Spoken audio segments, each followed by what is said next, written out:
Today is Monday, April 14th, and this is Citrus TV Now. I'm Oldano. Let's get to some of today's top stories. Drivers on Interstate 81 should be cautious as lane closures are beginning today. Heading southbound will be down to one lane between 690 and the Adams Street exit. Interstate 481 has also been under construction with crews installing noise barriers. The panels are decorated with murals of historic Syracuse landmarks. 4 different designs can be seen by drivers near the DeWitt Town Hall. A new pathology lab is getting more than $6 million in tax breaks. The local industrial development agency unanimously approved the benefits for the plant building. Upstate Medical itself is owned by the state, so it is already exempt from taxes. However, the new lab will be owned by a private Syracuse company. The state will distribute these tax breaks to the hospital over the next 10 years. Syracuse Police Chief Joe Cecil says he plans to retire by the end of this year. He will end his position when Mayor Walsh leaves office in December. Cecil was given the role in 2022 after the previous police chief, Kenton Buckner, resigned. This decision means the elected mayor in November will choose the new police chief.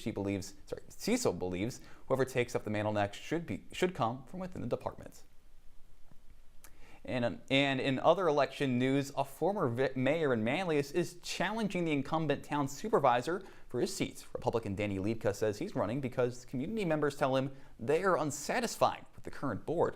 Liedka is currently president and CEO of Visit Syracuse. If he's elected supervisor, he would work both jobs. And the Syracuse basketball legend is pivoting from sports to sales. Carmelo Anthony is in Syracuse today for the launch of his cannabis company, Stay Mellow. That's M-E-7-O. His brand has a pop-up event at Flintstone Cannabis downtown until 5 p.m. Anyone over 21 can enter the store with a minimum purchase and stay for photos and autographs. Anthony's stop in Syracuse is one of many on his brand launch tour this month. Well, coming up on Citrus TV Now, mayoral candidate Sharon Owens releases her policy agenda on affordable housing in Syracuse. We'll let you know all the details right after the break. Let's go see your room.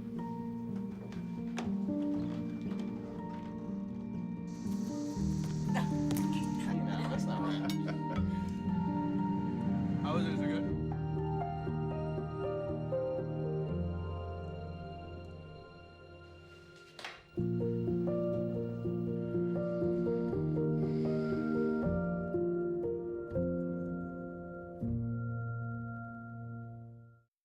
Welcome back to Citrus TV Now. We have new details tonight on the tragic plane crash in Copiague. A local doctor and his family were named today among the 6 dead in the wreckage. The private passenger plane departed from White Plains and was heading to Columbia County Airport. The investigation reports weather conditions are likely what led to the crash. The small group of passengers was traveling for a holiday gathering.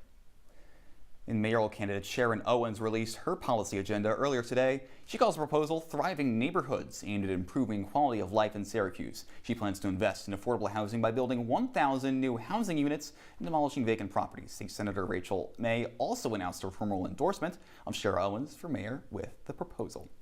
Well, taking a look at our weather, it was absolutely gorgeous outside. The sun was out and so were the people out on the quad, but I have to say I'm a little bit cautious. Riley, is this weather going to stick around? Thanks, Tyler. Yes, today was gorgeous outside. There were so many people outside. Campus was so lively. Right now it's about 63 degrees, but to answer your question, it's not going to stick around, but we'll see it back again in the next few days or next week. But tonight it's going to drop down to about 57 degrees, and there is a chance of rain this evening, but 57 for April is still pretty good in Syracuse. It's the perfect night to just have your window open. Looking at later in the week, it's going to go down tomorrow to 54 with a chance of rain or even snow. And then on Wednesday, 42 degrees, but back up on Wednesday to 57 degrees. And there's actually a UV of 6 on Thursday, so we might even have to go outside and tan.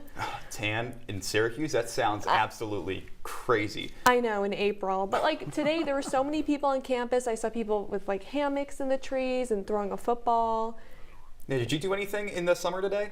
No, I just went on a walk, Tyler. Nothing too crazy. How about you? Nothing much myself. Well, coming up on News 11 at 6, our reporter Izzy Leibowitz attended this SGA farmers market yesterday. She'll have a recap of the event and how it brought students on campus together in an hour. That's all the time we have for you today on Citrus TV Now. For more the latest, follow us at Citrus TV News on X and Instagram. I'm Tyler Oldano. And I'm Riley Faye. The news continues in an hour with Max Williams and Marie Ashkar. Have a sunny Monday, Syracuse.